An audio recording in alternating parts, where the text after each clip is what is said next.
Hello, everybody. Darrell Owens, Legacy Maker Sports Network, and you are here for episode 9 of One on One here on the network. And I'm so glad to have with me today the man, the myth, and the legend. Did you miss him? Ask the question. Did you miss him? You can't miss him. He's right here, Mr. Raphael Haynes of the 3-Point Conversion, owner and founder. Raphael, how you doing, brother? Did you miss me? Hey, did you miss him? That's all we're trying to find out. I'm good, bro. I'm doing good, man. Staying safe and healthy.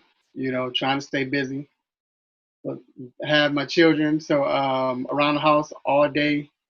You know how that goes. You already know how that. I know how that goes. This last couple of months have been interesting, and just being able to see it's been nice for the family time part of it. But it's just hmm like, all right, y'all done drove me nuts just a Right. little bit. Now, Raphael, like I said, we truly appreciate you coming on the show, and I know a lot's been going on. You've been a very busy man lately, but of course, with everything going on with COVID, with George Floyd and just a lot of unrest in the country and just so much going on. Just give us your thoughts on how things have been going, how you've handled COVID, and how you've maneuvered during COVID, and how you've been able to keep thriving under everything that's been going on. Honestly, when COVID first happened, it sucked.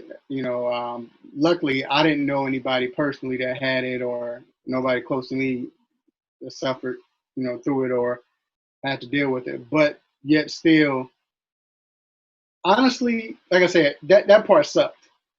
But if it was a little bright star in the midst of it, with me, and I'm sure you can attest to this, it gave me a chance to rest, because you know how busy we are. Yeah. Man, covering games, editing, writing, radio shows, fixing other shows, promoting, trying to get, all of that good stuff, then being a husband, then also you know, just doing other things around the house and other things outside. So it was like it gave me a chance to rest, but still just seeing everybody deal with it, man, it's been horrible. But I'll probably watch 1,000 movies and shows. And I'm not the type of guy to watch TV, or if it's not sports, I'm usually not watching TV. I'm usually working or spending time with family. But for the most part, man, I've been watching. I've never binged like I have before. Like you hear people say, I'm binging. I didn't really. Right. I knew what it meant, but I didn't really understand like the word binge. I'm thinking that's maybe 2 shows a day. But man, we watched the whole season in almost one day. So And then you start searching for the next one. It's like, man, what am I gonna watch next? I gotta have something else. And exactly. that, but that's what COVID kind of did to us. I mean, between Tiger King and we've had The Last Dance. It was so much going on, and it's like we Right, were just hungry. It was like we needed because we didn't have that much. So I mean, right, I right. truly understand that, man. I mean, it's been wild. Yeah, man. Like the Last Dance, that helped us out. Think about it, man. It got us through those those days or those weeks. What was it? 7 weeks? It No, was what was it was uh, was about five, five five, five five five, weeks. Yeah, yeah. 5 weeks? And we got to count the week before, the anticipation. So we were happy about that. Getting excited about it. Then we go through the whole 5 weeks. It carried us through, man. But like I said, I've watched every show, watched stuff that I didn't know about, and it's been good though. I've gotten the chance to spend time with family. That's the beauty of it, man. That was the best part. Spending time with my son, of course, my girls. But it's been time that I usually don't have. I have now, so that's the good part of it. Yeah, definitely. I mean, I agree with you 100%. It's been exact same on my end. I mean, it's been like I said, it's been a while.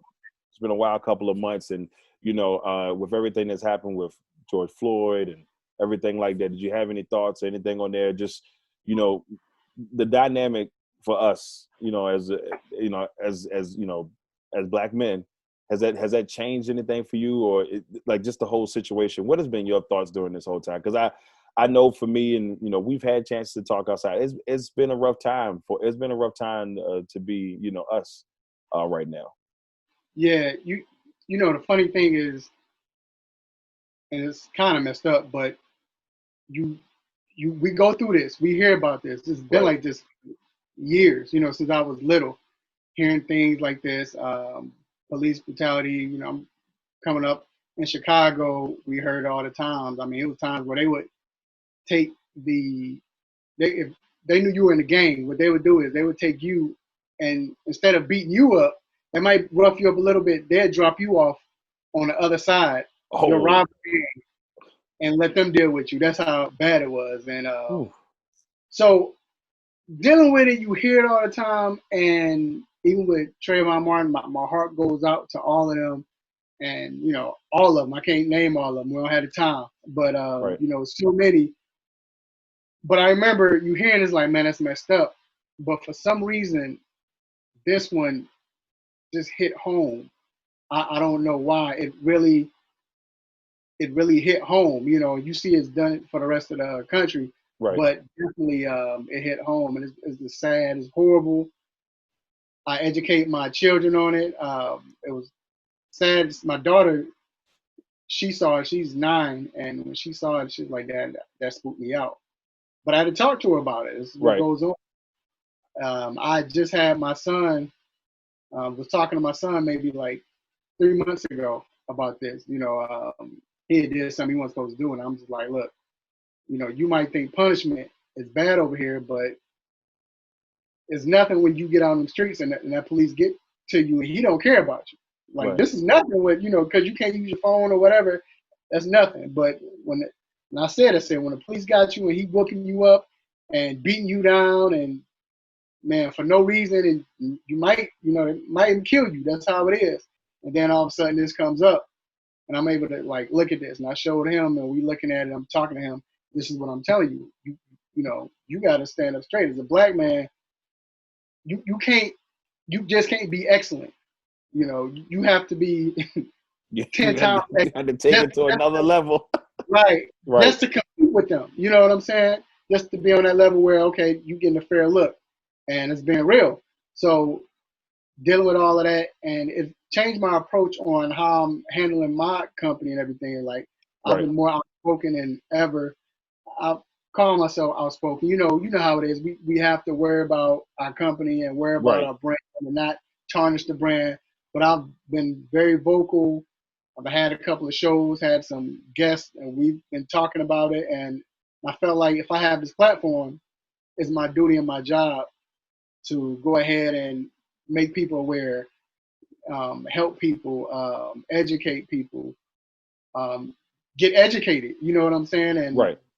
And also, do whatever I can to fight these laws and do whatever you can to stop all this craziness. So it's really changed my approach. But like I said, this is the first time I really felt it in my heart, and it just is a horrible feeling, man. Yeah, I think, and I agree with you, 100%. It's a tough deal. I think like for me, I think I had that opportunity to talk to my girls. My girls actually went protesting. And I said to Oh, myself, like, wow, I mean, they're out there, peaceful protest. And I said I was proud of them. They went out there with some of their family members and their mom. And I got a chance to see it. And I'm just like, this is amazing to me because they're conscious enough to know that they have to be smart and they have to take care of themselves out there. I mean, as a father, I think the thing that makes me worried the most is I said, man, like, I can't always be there. So like you said, you can only teach them to try to do the right things and just try to protect themselves the best way they can. It can be a little tough, but it's all you can really do. It's all you can really do. I mean, I think that people are starting to realize this is more important than what it's been in the past. Like I think the voices have been heard and people can hear us now and saying like, okay, we're right, hearing you, we're listening. I'm just glad somebody's trying to start listening. Just a little bit, even if it's just a little bit. right, Please listen. Now, right. with that being said, I mean, I guess we can swing to a little bit more of a positive note here. And you have, you started your company a couple of years ago, and you started from, as Drake would say, you started from the bottom, and now you are here, sir. Yeah. So you My started goal, from bro. there, but what was your motivation? Raphael, what said, what was that day you sat there and you said, I want to do this? this is what I want to do. What got you into that sports journalism world? What made you make that push? You know what? I was watching. Shout out to Jalen Rose, and I was watching. He was on the program. He was talking to Skip Bayless, one, the programs they have, one of the shows they have, and first, I've always felt like the media portray the athletes a certain kind of way, Right. which is not good. They always, it's always about let's get it first, or let's put the hottest news, no matter what it is. We just want to be out there. I always felt like the media always, I'm not saying all, but just as in general, they always set a bad example for that. Right. And I remember Jalen Rose said the same. He was like, he got into media because of that. And I had already been thinking about getting into media, writing, because I was writing then, just writing. But when he said that, it made me think about, you know what? I definitely want to control the narrative of my narrative Right. and be able to go ahead and, hey, let me help and let me show how media is supposed to do. And I pray that I handle it the right way. We go through we stumble a lot and we go through our ups and downs, Right. But that's a part of learning. But that was my motivation. Another reason why I got into the journalism. So I'm gonna tell the story, man, real quick. Right. I was writing for this website, this football website, big football website, and it was like for beginners. I had just started writing, right? And I don't even think I went to school. I wasn't going to school yet because I didn't go back to school. I went back to school for journalism, so I don't think I was back yet. Right. But either or, so I'm writing for this website, Bleacher Report, Right. comes up, and I had a chance to audition for Bleacher Report. So it was like, all right, we want you to write an article, and it was great. I wrote this article, and sure enough, I wrote about Jay Cutler. I mean, go figure. But I wrote about Jay Cutler, never forget it. And it was already out. It was on a website that I put out, and they have editors and everything else, right? So I did the article. It was already done, and it was a hot seller on that website. Man, so I was like, I'm submitting this one because this is the hottest. It was, perfect. Sent it out. Right. I sent it out, and it was saying that, we're going to judge your not just your content, but everything else, So and I was checking my grammatical errors. I'm like, I'm good. And then I realized the title was a word that was spelled wrong in the title, right? Oh. And I tried to play it off, but hey, I think I sent y'all the wrong. They was like, nope. And I didn't get it. Oh, nope. Oh, no. So I was mad at myself. Right. First, I was mad at myself, like, bro, how you misspelled that word? Like, come on. Mad at myself, but I couldn't believe that the site I was writing for, you all had, this is a big site. I'm talking when they had maybe probably 100,000 people following the site. Like, I was writing articles to where I was getting maybe 35,000 views on my articles. Ooh. Like over 1,000 comments, 5,000. Like that's how big this website was.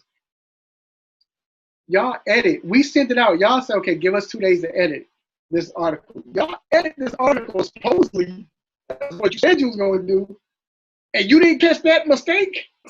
So I'm still mad at myself, but it told me then, you know what? From here on out, let me start my own. And I promise every writer I get, I will always make sure I edit correctly. But not only that, when they mess up, let them know this is where you messed up. And not just misspelling words, but just grammatical errors. Hey, you can't do it like this. You have to do this way. The and goes right here or the comma goes. But I always make it a point for all my writers. They'll tell you I've always done that. So that was a big motivator right there. Like I'm like, I can't. I'm not allowing anybody to, even though I'm writing, but yet still, I can't trust anybody to handle any of my writing or anything I do. So that also got me to where I was like, yo, I want my own. I want to do this. Man, that's wild, man. Just because you had one letter split, I can't believe they did that to you. But I mean, if anything, that's definitely got to be a big motivating factor because it's like, oh, you didn't think enough of what I was doing that you had to, I would have been I probably would have been a little bit ticked. I'm not even gonna lie to you. I'd have been a little bit hot about that myself, but I can understand. But with all that being said, you create the 3-point conversion, and then Mr. Controversy is born. How did you birth Mr. Controversy? How did he come into fruition? These are the questions I need answered. How did we birth Mr. Controversy? Well, see, I felt like, people always tell me, man, you didn't got you a little nice now. You're not like you used to be. So you trying to say you got soft? I wasn't gonna use that word.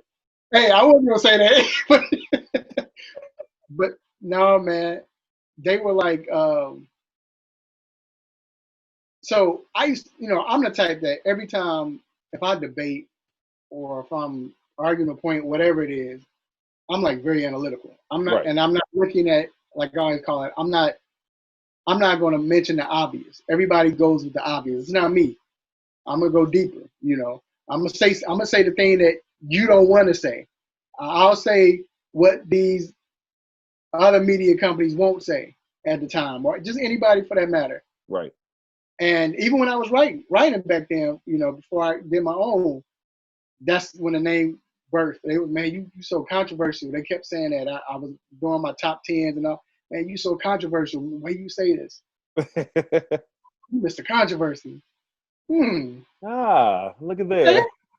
And from there on, I remember I wrote an article, and I was like, and the first time I used it, the article was called Mr. Controversy's Top 10, and it's still, everybody and so yeah, man, causing people to get mad and upset, and I can't believe you said what. Then they were trying to figure out. I was like, wait a minute. It's like, did you miss me? I'm just trying to figure. Right. I don't want people to think, because you hear the word, you hear the name. And I'm not gonna lie, even with getting guests, I'm like, I just hope they don't think like, okay, he ready. I'm about to come up here and destroy your life. Right.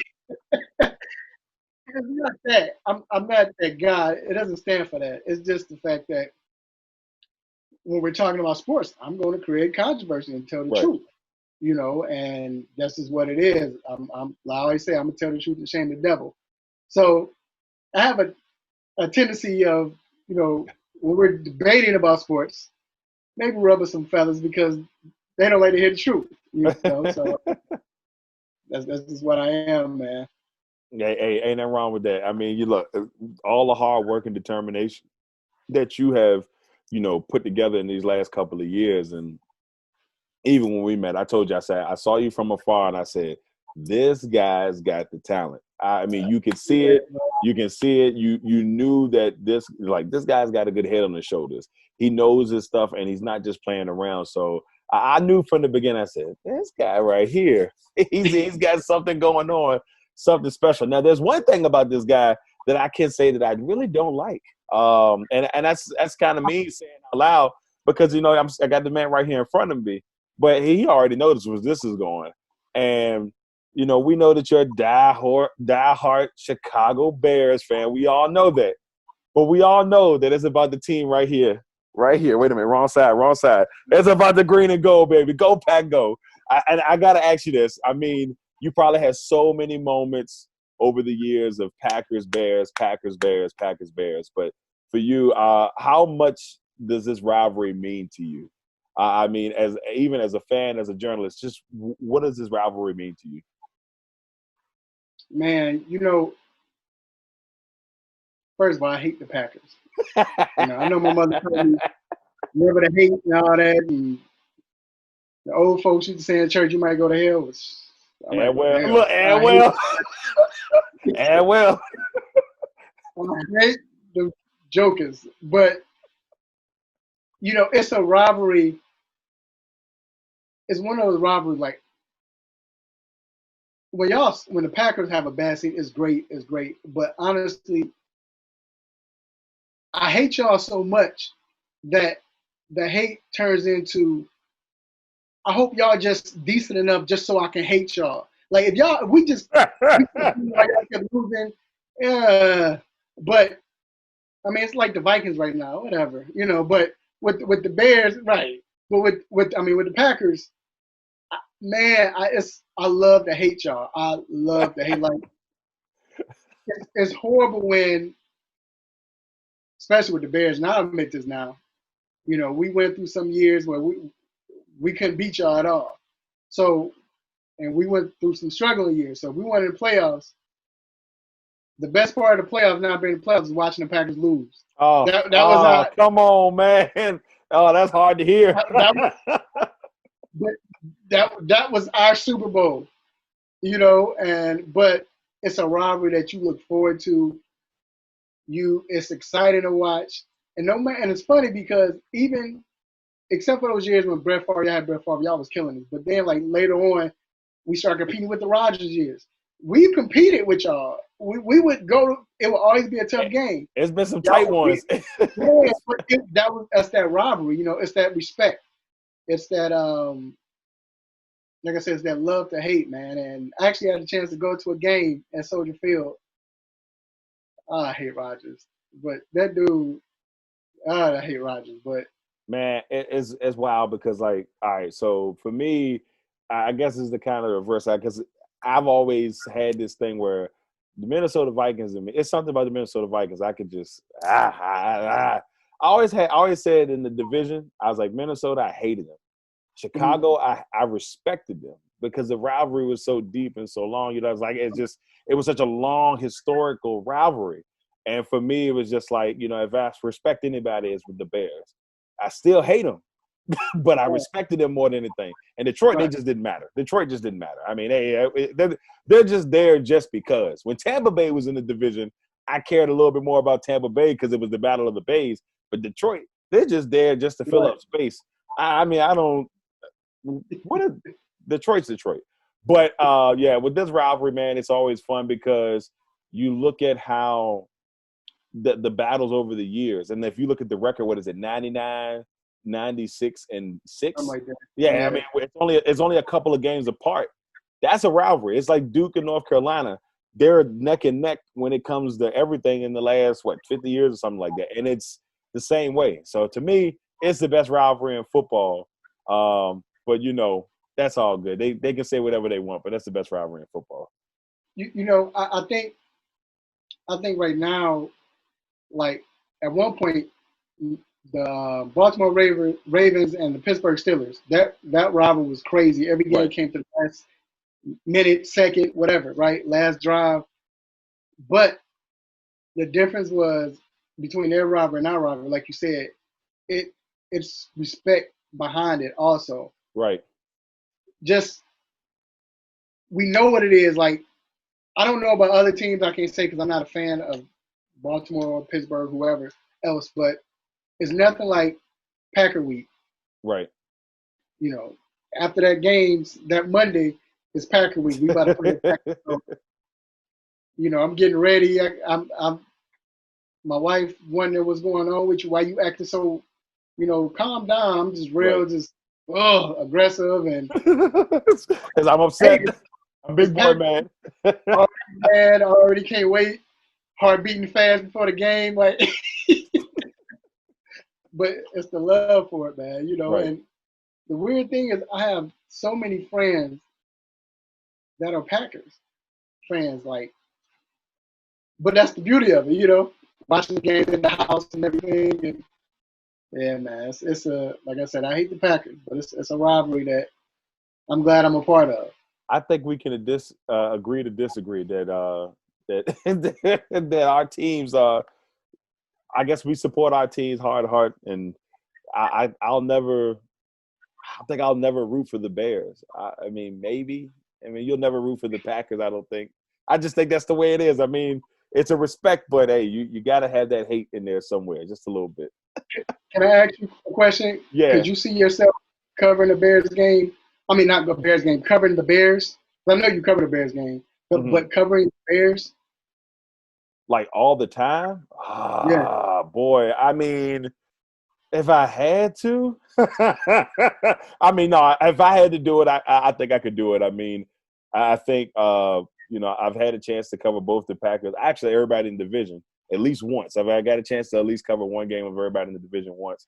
I think I could do it on a day-to-day basis. It would be hard because mentally I would be like, man, these guys garbage. In my mind, I'd be thinking that I will respect them as much as I can, but in my mind, I'd be like, God, I hope they lose.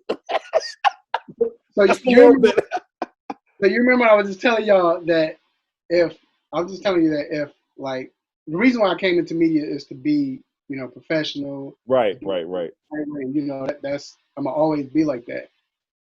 Except, man, what was it last year? I was praying that you all didn't go to the Super Bowl because I said I don't want to get kicked out. I'm scared I'm gonna say something to Rodgers. So Rodgers, especially if y'all lose, Rodgers. So the fact that you lost, this is your second time, but you lost. I mean, they call you the greatest, but you only won one Super Bowl. Oh my goodness. That would have been wild, man. I'd have been like, oh no. But for real, I mean, like I said, because I respect the rivalry so much, I've talked to a few Packers Packers players.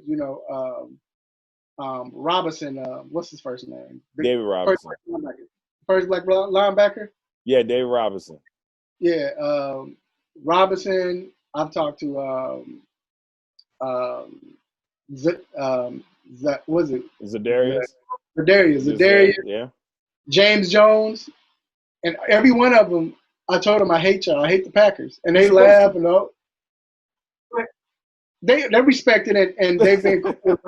When I've asked them about that rivalry, the first thing they say is, "Man, there's nothing but respect." James Jones told me when it comes as Bear Week, he called it Bear Week. I didn't even know that. He said when it comes to Bear Week, he said it's a different feeling. Everybody's serious. There's no joking around. There's no playing around. Zadarius said the same thing. So, like you said, it's that respect for each other, man. So, I love it. Yeah, maybe one day I'll get a chance to talk to a Bears player and say that to him live. The only person I got close to doing that to, and it wasn't even the Bears, but it was Eli Manning. I met Eli Manning back in 2014, and by that time Green Bay had lost to the Giants twice in situations, NFC playoff games, and I told him I dislike him a lot. I told him, I said, I had my Packers book bag on, and I turned around and I went like this and said, I don't care how many times you beat you, but it's all about the green and gold. And he started laughing, and he walked out the door, waved, and gave me a fist pound. I was like, nah, bro. I almost wanted to wash my hand after that, but I let it go. I let it go. Crazy, man. Hey, that's what it is, though. You got to let it go. Now, everybody, it is time for one of my favorite segments in the show, Quick Ones. Ooh, quick ones. Ready.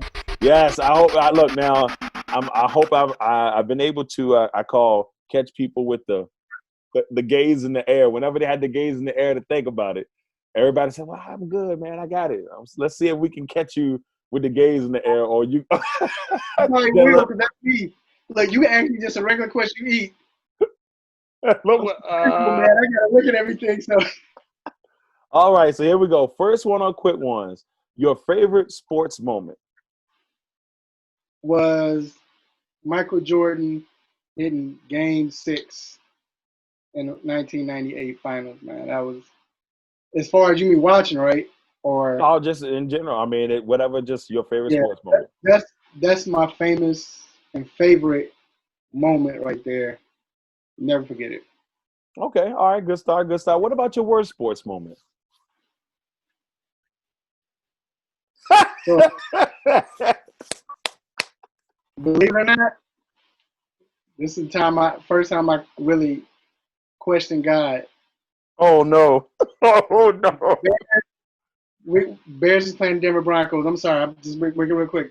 Playing the Denver Broncos the year when Tebow was winning, and we played. I'm like, man, we're gonna beat them. This is Tebow. He ain't played our defense. And sure enough, we had the game won. I remember that game. We fumbled. Marion Barber fumbled. We had a lead. Had a run for a touchdown. He fumbled. Denver got the ball back. I don't know how in the world Tebow took it to the house, took it all the way down, got the winning field goal. In overtime, we had the lead. We had it. And I'm sorry, before overtime, we was running the game out. And Marion Barber, all he had to do was get tackled in bounds. and he ran out of bounds, stopped the clock, which gave them a chance. And yeah, I was devastated. I almost cried. That was the worst feeling ever. I don't know why, but Tebow not that good. But Oh, that's a good one. All right, next one. Tell me the thing that you were told that you cannot achieve in media, but you have achieved. going to NFL games. I mean, covering NFL games, covering NBA games, covering Major League Baseball. As soon as I stepped in, they said, "Oh, they don't like independent." And then you're black also. They don't like independent black companies. You won't do it. Trust me. First thing I said was, "I'm gonna break this code. Watch." Right. Makes you mad when you hear it, don't you? Because it makes me mad every time I hear it. I'll be like, nah, bro. No, not at all. All right, last one. Worst song that you've ever heard? That's a good one. Yes, I knew I was going to get it. One popped in my head. One popped in my head, but I'm like, it might be another one. The worst song ever, probably the Usher song when he was singing real high. It's a slow song. I don't know the name of it, but the whole song he was singing in falsetto. What's the name of that? It's so bad. He's like, it's so bad. I can't remember that song, but I'm pretty sure people know. But he sang the whole song in falsetto, like real high. It was, oh my God. It's just horrible. Yeah, I hurt my ear when I hate that song. All right, I'm gonna give you mine. So my worst song that I've ever heard, and I know it's super popular, but you actually talked about it on a recent episode with you and Danny Thompson doing your top tens, and that's My Neck and My Back. Yeah, it's the worst song I've ever heard by far. It is the worst. First of all, the song. I mean, you listen to it. The beat is actually fire. I'm gonna give him that much credit. When you hear the beat, you're like, okay, beat's all right. But then the rest of the song, the lyrics are trash. The video is trash. She's sitting on a washing machine grinding with some dude, and I was like, what are you doing? And it's like that a weird cookout. Hey, that is the worst song in my opinion that I've ever heard. And every time I hear it, I'm like, it's definitely the number one. It's got to be the worst song ever. Yeah, in my opinion. I don't know how that song. It was like a top 10 hit for like it's horrible. Look, you go out. They play that in the clubs, whatever. First thing, all the women gonna get up. Hey, that's my jam. Like, bro, get out of here with that. Hey, here we are. Like, man, I hate that song, but here we are getting up right with them too. Like, I mean, but you got to. You all. Yeah, man. All right, everybody. That was quick ones. We're gonna find out what that Usher song with the falsetto is. We're gonna find out. I can't think of the name of it, but it's just I can't think of it. But you know it's bad. That's all it knows. It's like it's bad. Horrible. Saying false. Well, you'll see the comments. They'll be like, "Oh, I know what he's talking about." But yeah, I hate that song. All right, everybody. That was quick ones. The controversy edition.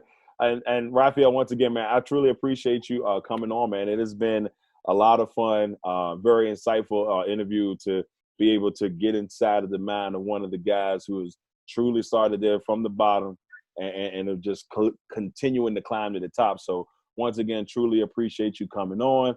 And now we're going to finish it up, of course. I got to ask you, man, you got any projects coming up, anything that we can look forward to, or, you know, I understand if you got to keep it on the hush. Well, you know, man, honestly, we just grinding. We just keeping it up, man. We doing what we do, you know. So, radio show, the 3 Point Conversion Sports Lounge, every Saturday morning at 10 a.m. to 12 p.m. And that's locally in Atlanta, 1100 a.m. WWWE. You can listen to it on iHeartRadio Live. You go to 1100 WWWE, or you can listen to the podcast later on the 3 Point Conversion podcast on iHeartRadio. So we're on TuneIn Radio, Radio Now as well. Got the website, 3pointconversion.com. Also, so you know how you do your one-on-ones, right? Right. we've been doing it. You know, I started maybe 4 or 5 weeks ago. I Right. hadn't came up with the name with it yet. It just started happening. Like it was weird. I didn't ask for it. Just somebody, you know, hey, you want to talk to Marshall? You want to talk to Holyfield? Whatever. So each week we've been doing that. We got something good next tomorrow coming up live. So I'll have more details on that. Also, and just keep up with the articles, man. Social media, YouTube. You know, we always have the interviews, and we got the insight on every sport. That's how we do. And you know, and hey, man, I just appreciate all the support. Always, man. I mean, always. I mean, it's always a pleasure. I mean, I've had a chance to get on there and battlegrounds. For those who don't know, if you think you are a sports minded person and you say, man, I know everything about sports. Okay, go ahead and try your luck at battlegrounds. I'm gonna tell you what. I feel like I'm a very smart man when it comes to sports, and I think I know a lot about sports.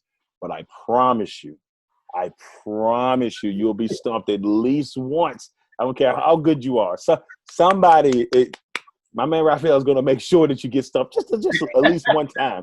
So I mean, I've had a great experience on this. So, but y'all make sure y'all check that out. A lot of great things on the three Point Conversion Sports Lounge. Now, Raphael, before we go, legacy, my friend.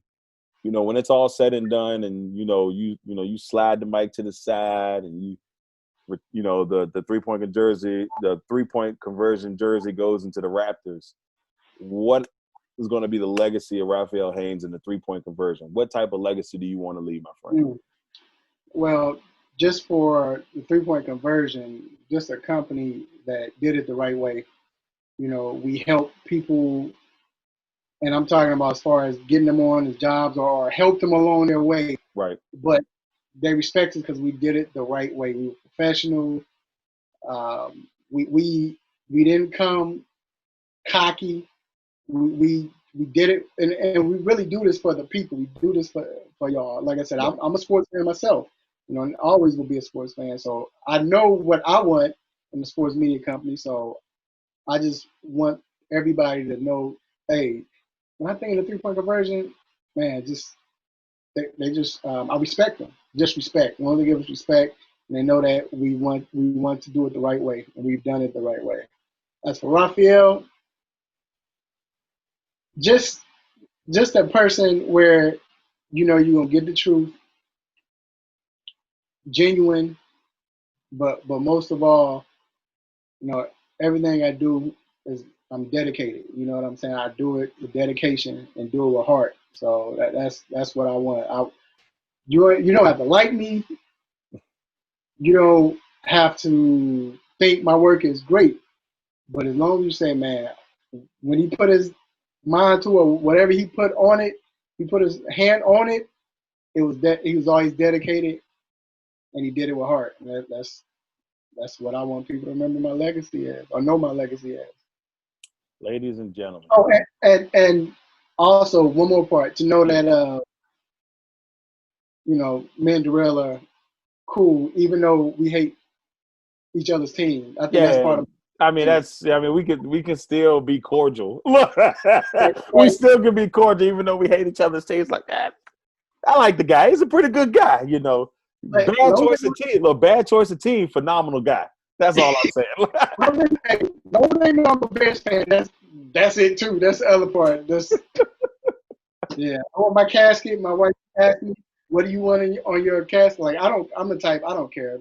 Bury me, ashes. I don't care. But whatever you want to do. But if y'all do have a funeral, I want a Chicago Bears casket. That's gonna be fire.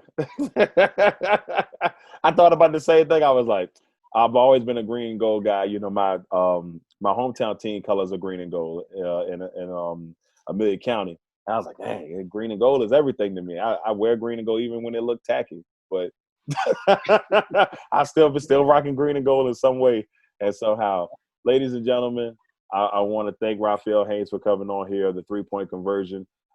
Before I get off here, I do got to send a shout out to a wonderful, wonderful woman who's been going back and forth battling ovarian cancer over the last couple of years. She's beating it. She's been always in the hunt. So if you want an opportunity to support her, my friend Robin Gary has brought some shirts supporting her cause in case for ovarian to fight ovarian cancer and to keep it away from her. And Miss Kim Swearingen, we truly care about you. We truly pray for you, and that everything will go well. And just know that the Legacy Maker Sports Network, we have your back, and we are praying for the best. I'm Darrell Owens, Legacy Maker Sports Network. That's my man Raphael Haynes of the 3-Point Conversion. Thank you all for tuning in. We'll see y'all for episode 10. We'll have Mr. Michael Bish of Netflix Life, formerly of Fox Sports, as a journalist. We'll have him on next. Thank you all for tuning in. Until next time.